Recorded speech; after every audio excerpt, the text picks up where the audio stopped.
Alors, c'est un livre qui s'appelle La religion des morts, et le sujet, c'est voilà, ce qu'on appelle soit la religion des morts, soit le culte des morts du XIXe siècle, c'est-à-dire ce culte familial du souvenir et de la tombe qui s'est développé dans les cimetières du XIXe, le fait que les gens ont pris l'habitude d'aller voir régulièrement leurs morts, de poser des fleurs sur les tombes, de se recueillir. Et tout ça, on peut penser que c'est immémorial, que ça existe depuis toujours, qu'on le faisait déjà sous l'Ancien Régime, alors que c'est assez récent, en fait, ça date des années 1820-1830. Donc, ce qui est toujours pour une part notre rapport aux morts, notre religion des morts, est né à ce moment-là, après la Révolution. Donc le livre essaye d'expliquer d'où ça vient.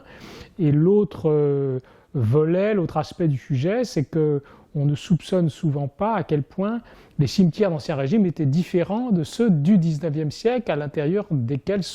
cette religion des morts est née, c'est-à-dire le fait que sous l'Ancien Régime, on enterrait les morts dans les églises, le plus souvent, ou autour des églises, dans des espaces assez étroits dans lesquels il y avait très peu de tombes individuelles,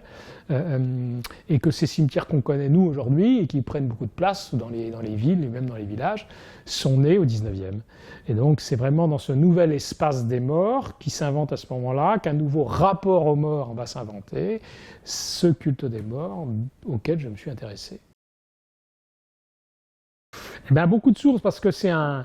sujet à cheval sur le XVIIIe, le XIXe et le XXe siècle. Les racines sont au XVIIIe, donc il a d'abord fallu écrire l'histoire de ce rêve un peu du XVIIIe siècle, d'inventer un système de cimetière différent de celui qu'il connaissait.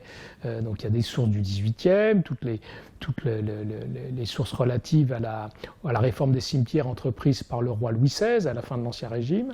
tout ce qui concerne la Révolution française, qui a été un moment très important, à la fois un peu dramatique du point de vue de l'histoire des cimetières comme du reste, mais où aussi beaucoup de choses sont devenues possibles, et puis toutes les sources du XIXe sur les nouveaux cimetières, les pratiques de visites de morts qui vont se déployer dans ces nouveaux espaces, tous les débats politiques qui se sont déployés sous la monarchie de Juillet, sous la Troisième République, sur les emplacements des cimetières, les ventes de concessions funéraires, les érections de tombeaux. Donc ça va, je dirais, des sources métaphysiques, la discussion sur les morts, où sont-ils, que font-ils, que sont-ils devenus, donc là c'est la religion, la philosophie, aux sources les plus matérielles, sur combien de mètres carrés pour construire un tombeau, avec quels matériaux, quelle ferronnerie on met dessus. Voilà. Donc il y a vraiment une gamme de sources extrêmement diverses. Alors il faut absolument lire ce livre, d'abord parce que j'ai mis 25 ans à l'écrire, ça fait 25 ans que je veux l'écrire, j'ai mis un temps fou à rassembler la documentation, à assembler les pièces du puzzle, j'ai fini par y arriver après avoir cru 10 fois périr dans l'opération. Donc voilà, d'abord parce que j'ai beaucoup travaillé, ensuite parce que c'était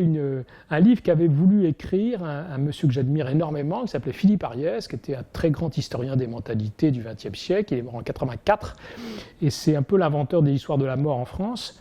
Et c'est lui qui avait eu l'idée, dans les années 1960, au moment où il a commencé à sentir que cette religion du cimetière, si populaire au XIXe, l'était déjà un peu moins, allait sans doute l'être sans cesse de moins en moins. Il a senti qu'il y avait une espèce de bascule qui s'opérait dans les années 1960. Et à ce moment-là, il avait écrit un article que j'aime beaucoup, en 1966, en disant « Un jour, il faudra écrire un livre sur la religion des morts du XIXe siècle, en montrant qu'elle est beaucoup plus récente qu'on ne le croit, qu'elle date de 1820, 1830, et pas du Moyen-Âge, comme on l'imaginait spontanément. » Donc moi, j'ai gardé ça en tête, parce que j'ai voulu être historien après avoir lu Ariès, et je me suis dit, un jour peut-être, j'écrirai ce livre, qu'il n'a finalement pas écrit, parce qu'il a fait autre chose, on va tout faire. Et donc c'est aussi une façon de rappeler cette figure importante de l'historiographie qui était Philippe Ariès. Et puis enfin parce que la question du rapport aux morts, somme toute, c'est un peu une des questions fondamentales, non seulement des historiens, mais des hommes d'une manière générale, et que quand le rapport aux morts change, c'est souvent un lieu d'observation très significatif du reste. Ça renvoie à d'autres changements, et donc c'est une bascule qui mérite le coup, à mon avis.